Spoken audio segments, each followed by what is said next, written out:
What's going on, guys? Welcome back to 100% Chelsea and welcome to a match review of Chelsea 4, Slavia Prague 3, 5-3 on aggregate in the Europa League quarter-final, seeing Chelsea head into semi-finals and face Frankfurt after they overturned a 4-2 deficit against Benfica in the other quarter-final ties. Arsenal have also gone through as well, beating Napoli on aggregate quite convincingly, and also they are facing a side which have also convincingly beat their opposition in Valencia, who beat Villarreal. That's a mouthful. I was nearly doing so well then. Villarreal 4-1 on aggregate. 5-1 on aggregate, was it?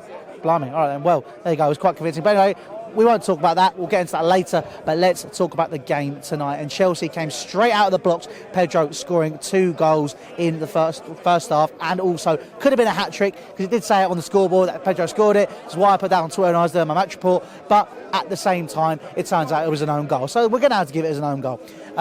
So Chelsea came straight out of the blocks, performing really well. Some 3 goals in the first half, and we were looking very, very fluid in our football. I thought the first goal was what a lot of people are calling sorry ball. I like to call it possession-based football because that's what it is. Let's not give it nicknames. It is very nice football, lovely triangles, blah, blah, blah, all this stuff. But at the end of the day, when the product is there, it's superb. And you can see that it's starting to come to fruition. Obviously, we can say, yes, it was against Slavia Prague. I completely understand that. So I'm not going to sit here and say that we were absolutely unreal today, because as well as that, we get into the second half, we definitely weren't.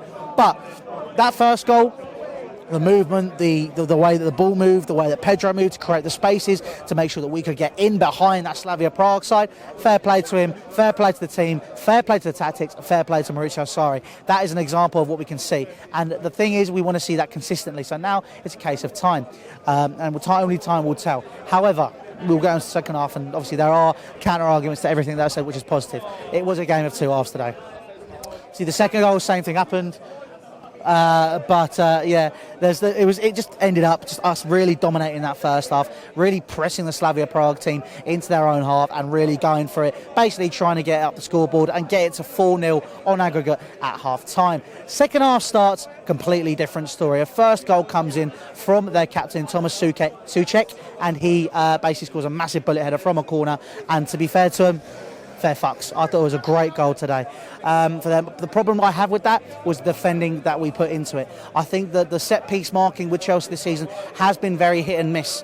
And to be honest, I think we really need to work on that. Zonal marking, which it looks like what we use on some occasions. It's not really man-to-man. I wasn't sure about this goal, but at the same time, we need to really start getting tight to players, really trying to stop them getting opportunities like they had in the form of this goal. The second goal is the same type of story. It wasn't a set piece, but more of an opportunity which we gave them in our half after we kind of lost our heads a bit. To be fair, after the header, we went straight up the other end, scored another goal. Happy days, fantastic. But you know, after that, it was very Slavia Prague, shall we say, very red and white in the game today. I think it's kind of a case of, you know, that second goal that they scored, at first glance, I thought it was a bit of a worldie. I thought it was a really good goal, well driven into the bottom corner. But I watched the screen, looked at it back, and I wasn't completely convinced. I think that we did have an issue in terms of how we were defending and how we were set up. I thought we were a bit all over the place. You know, it was on that side with David Luiz and Emerson. I thought David Luiz was a bit rash on some occasions today. And, you know, that goal did come from Kepa, who should have been a bit further across. He would have got to that. And it's a shame, to be honest, because I thought, he was at a very good first half. He was coming for crosses. That was something I noticed straight away. I thought, you know, he seems a lot more physical, a lot more present in the air. And then the second half came and he was just very lacklustre. I don't think he had an amazing performance today. And the same goes to the midfield. I thought the midfield today, before Jorginho came on, who was kind of there to shore it up, and at the end of the second half I thought he was moving the ball back, just, you know, trying to create the spaces and basically just try and maintain possession for Chelsea, which is what he's very good at. Let's be honest, he can go sideways, backwards, and on the odd occasion go forwards, but I thought today he played very well. But, you know, on top of that, I thought that, you know, Ross Barkley today, absolutely shocking. I think that, you know, he was a player which he's really shown the value of £15 million. Great for squad depth, awful for actual retention, kept losing the ball, doesn't have any game management in his head. And personally, for me, we don't have his transfer ban. He's one of the first on the list to go out the door for us. Been okay for Chelsea, done what he's needed to do, but there are better players we can get out there to really improve this team and really help Maurizio Sarri try and implement this style of football. Because let's be honest, he is here to change the philosophy. He is here to try and take us from defensive, solid counter-attacking football to more present, more beautiful, more, you know, eloquent, possession-based football, like we saw with the first goal today. And I think Ross Barkley is a player that can do that. Kovacic, I didn't think was all there either, and the pair of them, Kante was going here, there, and everywhere. He didn't have the best game. He was conceding fouls, and to be honest, it was mainly down to the point that he wasn't having any support in the midfield, and that is something which is a big issue.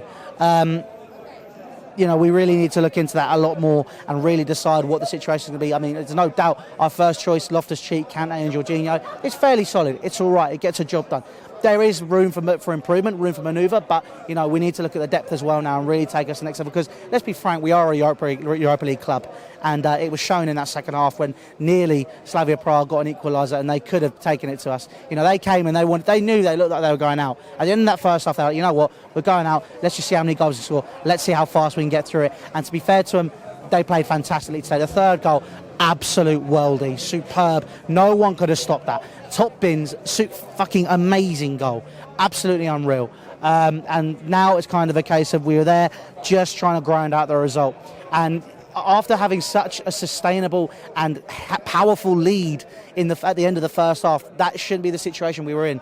It almost feels like Sarri just didn't give a shit at half time. What could he have said in that dressing room to really make them not be as up for it as they were in the first half? And look, for me, you can say, but you said he was really good, we need to support him, blah, blah, blah.